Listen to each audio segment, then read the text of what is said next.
오늘은 바른 기도의 순서라는 제목으로 함께 말씀을 좀 생각해 보려고 합니다. 오늘 본문에서 히스기야 왕이 이제 아수르 제국의 침략으로 나라가 위기에 처하게 되자 하나님 앞에 나가서 간절히 기도를 하게 됩니다. 오늘은 이런 히스기야 왕의 기도의 모습을 통해 우리가 하나님께 드리는 기도가 어떠해야 하는지, 바른 기도의 순서에 대해서 한번 여러분과 함께 나눠보려고 합니다. 바른 기도의 순서 첫 번째는 뭐냐면요, 내가 할 수 없음을 깨닫는 거예요.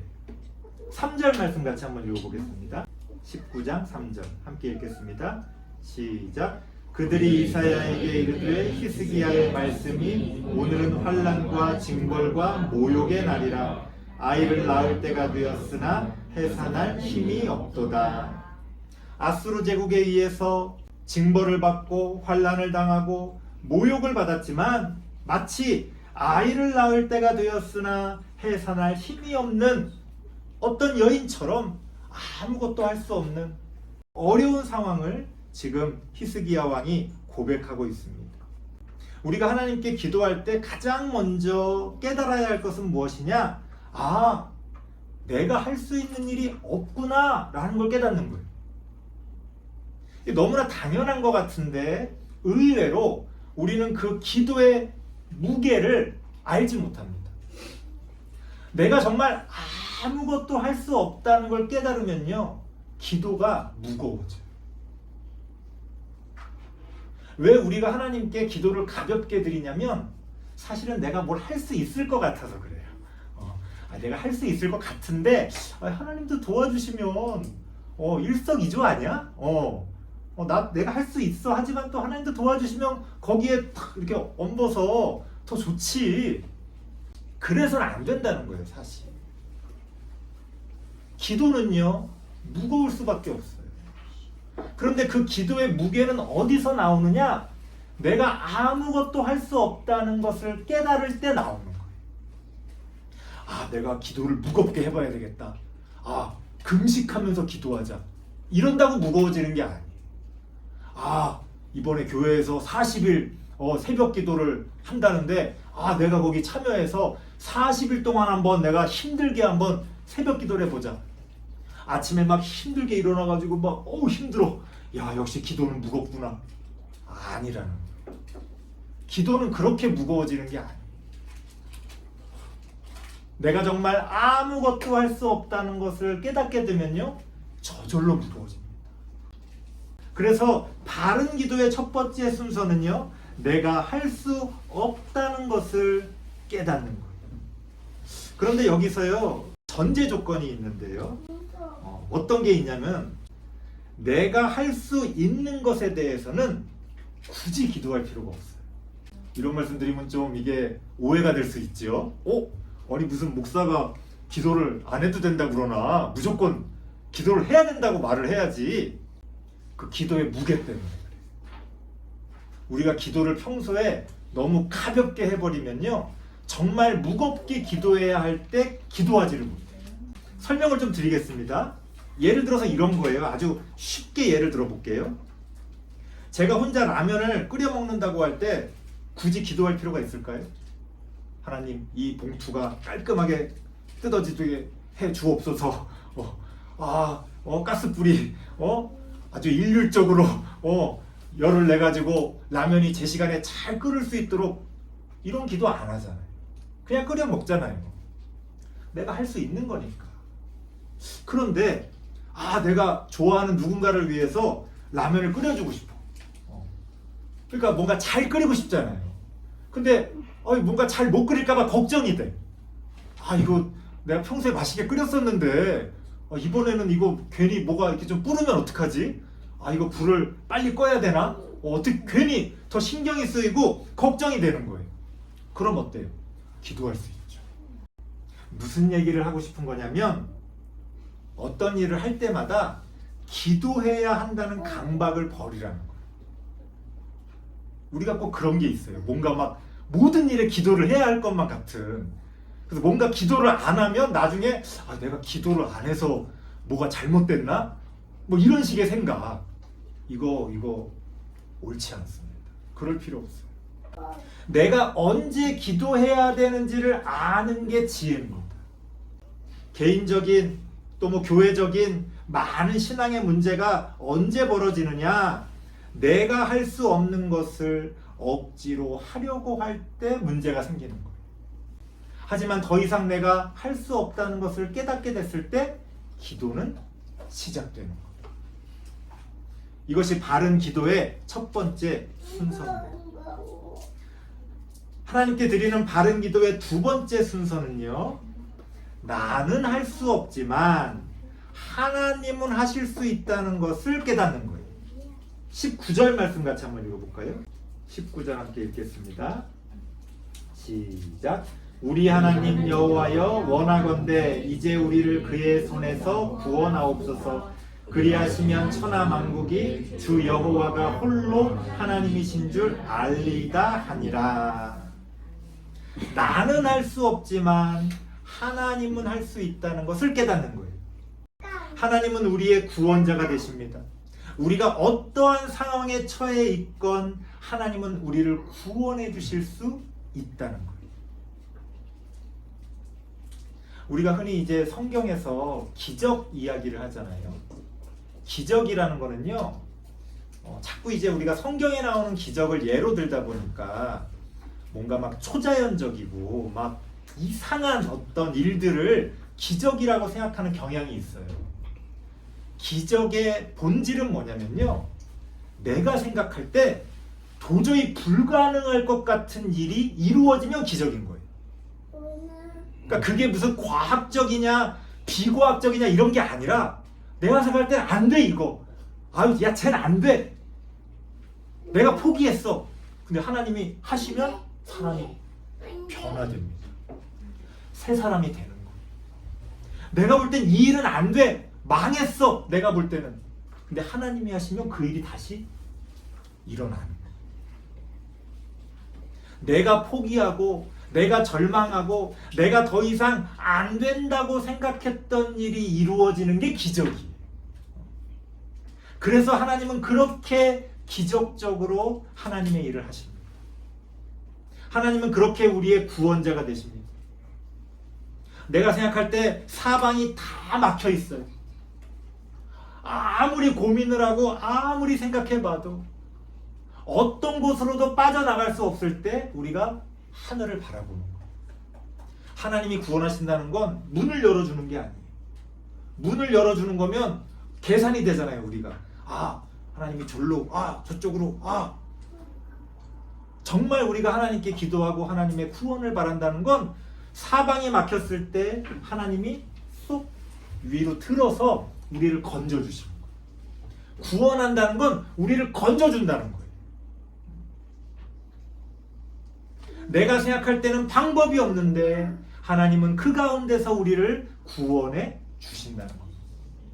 하나님은 그렇게 하실 수 있다는 것을 우리가 믿고 기도하는 거예요. 그게 기도의 두 번째 순서예요. 하나님은 그렇게 우리를 구원하실 수 있다는 것을 믿고 기도하는 거죠. 자, 그렇게 믿고 기도하게 되면요, 어떤 현상이 벌어지느냐? 내 마음에 평안이 옵니다. 내가 정말 하나님을 믿고 기도를 드리면요, 내 마음에 평안이 와요. 그게 어떻게 가능할까? 예를 들어 볼게요. 예전에도 한번 말씀드렸던 에피소드인데요. 제가 군대에 있을 때 아주 경험한 거예요. 이제 밑에가 사고를 쳤어요. 난리가 났어. 이거 이제 큰일 났어. 제가 이제 또 암호병이었거든요. 그래서 되게 막 그 보안을 다루는 아주 중대한 일을 했고, 대부분 막 이렇게 계급이 높으신 분들하고 많이 이렇게 일을 했는데, 이 내 밑에 애가 사고를 쳤어. 이거 난리가 난 거예요. 이거 이제 큰일 났어. 이제 부대가 발칵 뒤집히게 된 거예요. 이걸 어떡하지? 그냥 막 뭐 내 거울은 안 봤지만 아마 얼굴이 하얗게 됐을 거예요. 막 식은땀이 날 정도로 막 손이 부들부들 떨리고, 이걸 어떻게 해야 되지? 라고 제가 걱정할 때 안 되겠다. 제 바로 윗 선임한테 얘기를 해야 되겠다 하고 혼날 거 뻔히 알지만 그 사람한테 찾아가서 보고를 드립니다. 여차저차 난리가 났습니다. 완전 깨졌죠. 깨졌지만 보고하고 나니까 그렇게 마음이 편하더라고. 왜? 난 보고했으니까 이제 그 책임은 누가 그 책임을 지는 거예요? 이제 그 사람이 지는 거야. 이제 그 다음부터는 나는 마음이 편해졌는데 그 사람이 야 이거 어떻게 해야 되냐? 군대에서 배웠어요. 아, 어려운 일이 있으면 보고를 잘하면 되는구나. 보고만 잘해도 큰 문제가 벌어지지 않아. 우리가 사람한테 말해놓고서도 마음이 편해지는데 하나님께 기도했으면 어때야 되겠어요? 평안을 누려야죠. 그래서 내가 하나님께 기도했는데 마음이 불편해, 평안이 없어 내 안에, 그러면 아직 기도를 덜 한 겁니다. 기도를 제대로 안 한 거예요. 정말 하나님께 간절히 기도하고 우리가 믿음으로 하나님께 기도하면서 하나님께 나의 문제를 맡기면요, 마음에 평안이 옵니다. 물론 마치 그 문제가 없었던 것처럼 하루아침에 평안이 오는 게 아니라 뭐랄까요, 막 숨이 쪼여와서 숨이 막히다가 숨이 약간 쉬어질 때 있잖아요. 왜? 그 정도만 돼도 좀 살겠잖아. 그런 거. 내가 가진 문제가 기도한다고 해서 하루아침에 없어지는 건 아니죠. 어떤 분은 그래. 자기는 기도했다고 마치 그 문제가 없어진 것처럼 막 사시는 분이 있어. 그것도 문제입니다. 그것도 약간 현실 감각이 없는 거예요. 그 문제가 기도했다고 하루아침에 없어집니까? 하지만 숨이 넘어갈 것 같은 상황에서 우리가 하나님께 기도하면요, 하나님이 우리의 숨통을 열어주시는 거예요. 거기서부터 시작이 되는 거예요. 조금씩 하나님이 살 길을 열어주신다는 거예요. 우리가 하나님께 바른 기도를 드리는 두 번째 순서는 그렇게 하나님은 하실 수 있다는 것을 깨닫는 겁니다. 마지막 세 번째입니다. 31절 말씀 같이 한번 읽어볼게요. 31절입니다. 31절 함께 읽겠습니다. 시작. 남은 자는 예루살렘에서부터 나올 것이요 피하는 자는 시온산에서부터 나오리니 여호와의 열심히 이 일을 이루리라 하셨나이다 하니라. 여호와의 열심이라는 말이 여기에 등장합니다. 다른 표현으로 우리가 흔히 하나님의 열심이라는 표현을 사용합니다. 사실 좀 문장으로는 좀 어색해요. 하나님의 열심이라는 말이 문장으로 보자면 좀 어색합니다만 성경에서 말하고자 하는 건 이런 거예요. 우리는 우리가 뭔가 하나님을 위해서 막 일한다고 생각하잖아요. 사실은 더 많이, 더 크게 하나님이 우리를 위해 열심히 일하신다는 거예요. 우리가 이제 아랫사람으로 이렇게 지내다 보면 윗사람들은 노는 것처럼 보일 때가 있어요. 윗사람은 일도 안 하는 것 같아. 일은 내가 다 하는 것 같아. 그 윗사람 자리에 앉혀놔 봐야 그런 소리가 쑥 들어갑니다. 막 움직이지 않아도 윗사람은 제대로 된 윗사람이라면 윗사람은 그 윗사람의 자리에서 사실은 더 많은 일을 하고 있는 거예요. 더 많은 생각을 하고 더 많은 고민을 하고 더 많은 책임이 있기 때문에 더 많은 것들을 감당합니다. 하나님의 열심이라는 건 바로 그런 걸 나타내는 거예요. 우린 마치 하나님은 가만히 계시고 우리가 막 움직이는데 하나님 좀 도와주세요, 이런 거죠. 아니 내가 지금 이렇게 고생하는데 하나님은 뭐 하시는 거야? 아니요. 하나님은 우리보다 더 많이, 더 크게 일하고 계신다는 거예요. 하나님의 열심이라는 말이 바로 우리에게 그러한 것을 말해주고 있습니다. 이걸 좀 더 다른 식으로 표현하면요, 하나님에게는 우리를 향한 어떤 계획이 있다는 거예요.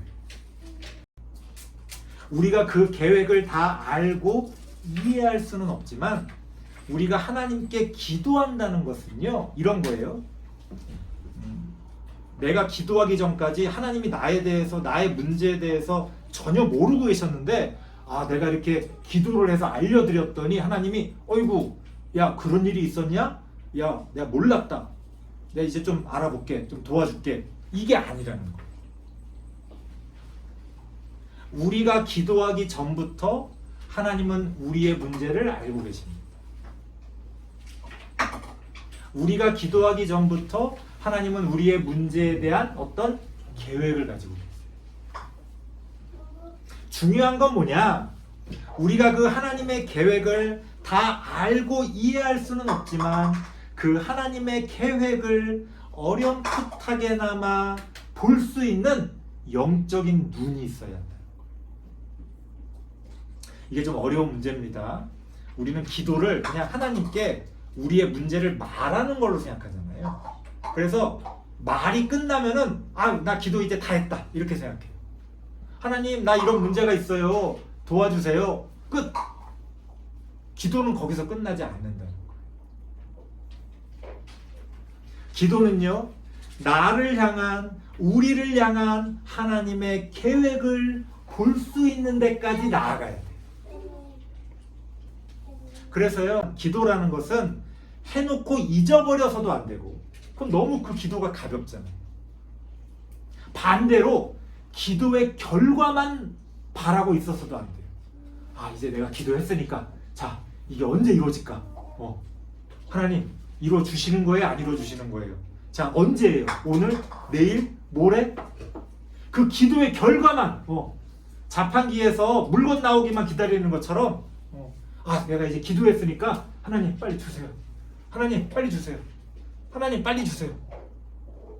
기도는요, 결과를 따먹는 게 아니에요. 기도는 기도의 씨앗을 심고요, 그 기도의 씨앗이 자라는 것을 바라보고 그 기도의 씨앗이 열매를 맺어서 그 열매를 따는 데까지, 그게 다 기도입니다. 그게 기도예요. 그래서 우리가 하나님께 기도한 후에는요, 하나님의 열심이, 나를 향한 계획이 어떻게 움직이고 있는지 그 과정을 볼 수 있어요. 기도는 그렇게 하나님의 역사와 함께 갑니다. 듣고 보니 기도가 너무 대단하죠. 아무나 하는 것도 아니고 쉽게 하는 것도 아니고, 기도가 그런 겁니다. 그냥 말을 잘해가지고 그 잘하는 말발로 막 말하는 게 아니에요. 우리는 기도의 무게를 잊어버려선 안 된다는 거예요. 우리는 기도하고 그 기도한 후에 하나님과 함께 그 기도의 열매가 맺어질 때까지 하나님의 역사와 함께 가는 겁니다. 기도는 그렇게 하나님과 함께 시작되고 하나님과 함께 끝이 난다는 겁니다.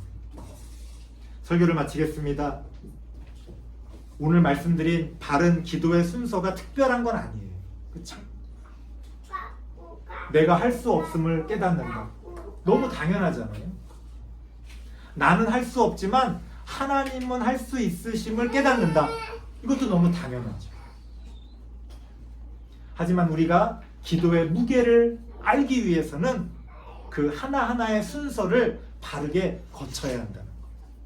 그리고 마지막 세 번째는 뭡니까? 하나님의 열심히 일하시는 것을 우리가 함께 지켜보며 하나님과 동행할 수 있어야 한다는 거예요. 기도는 그렇게 나를 둘러싸고 우리를 둘러싸고 하나님과 함께 이루어져 간다는 겁니다. 내가 할 수 없음을 솔직히 인정하고 하나님은 하실 수 있음을 알고 그 구원을 기다리며 하나님의 열심을 지켜보는 것, 그게 바로 바른 기도의 순서임을 여러분들이 아시고 지금부터라도 그렇게 하나님의 역사와 동행하며 기도하시는 우리 모든 성도님들 되시기를 바랍니다. 기도하겠습니다. 하나님 감사합니다. 하나님, 우리는 지금 기도하고 있습니까? 어떻게 기도하고 있습니까? 하나님 앞에서 무겁게 내가 할 수 없음을 깨닫고 그렇게 기도하는 우리들이 되게 하여 주옵소서. 나는 할 수 없지만 하나님은 하실 수 있음을 바르게 깨닫고 그렇게 하나님께 기도하는 우리들이 되기를 원합니다. 그렇게 하나님께 기도하며 하나님이 우리를 위해 일하시는 모습들을 그 하나님의 열심을 바라보며 함께 동행하는 우리 모두가 되어질 수 있도록 하나님 인도하여 주옵소서. 예수님의 이름으로 기도드리옵나이다. 아멘.